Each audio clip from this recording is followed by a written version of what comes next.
pense que s'il n'y avait pas eu, d'une part, Claude Lelouch, qui a lu mon scénario, ce qui est déjà très bien qu'il l'ait lu, hein, et qu'il l'a lu vraiment, et d'une part, et Marcel Julien, qui à l'époque dirigeait Antenne 2, ça s'appelait Antenne 2, et qui était un fou, qui n'aurait même pas dû se trouver à la place où il se trouvait, tellement il était fou.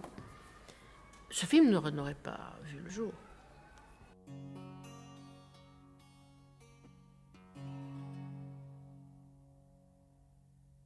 Et puis il y a eu une aide déterminante, à nouveau, hein, qui a été l'aide de la RAI. Et pourquoi la RAI? Parce que c'était Paolo Grassi qui était président de la RAI à ce moment-là. Et je ne me souviens pas s'il est venu voir des extraits ici ou si moi j'ai emmené des extraits en Italie. Et il a vu ces extraits et il a foncé dans son bureau et il a emporté l'adhésion de son conseil d'administration et ils ont coproduit.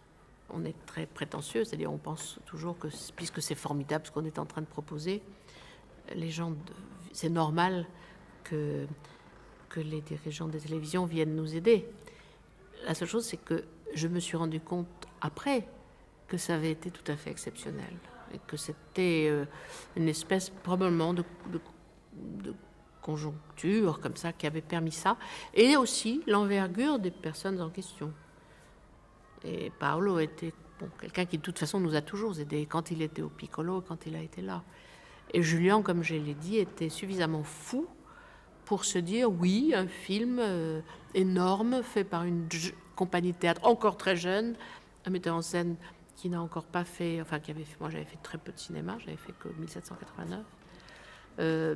Oui, allez, on le fait. Et il n'y avait pas eu de jeunes technocrates pour venir dire non, c'est pas ceci, c'est pas rentable, non. Il n'y avait pas eu les obstacles que maintenant il y a.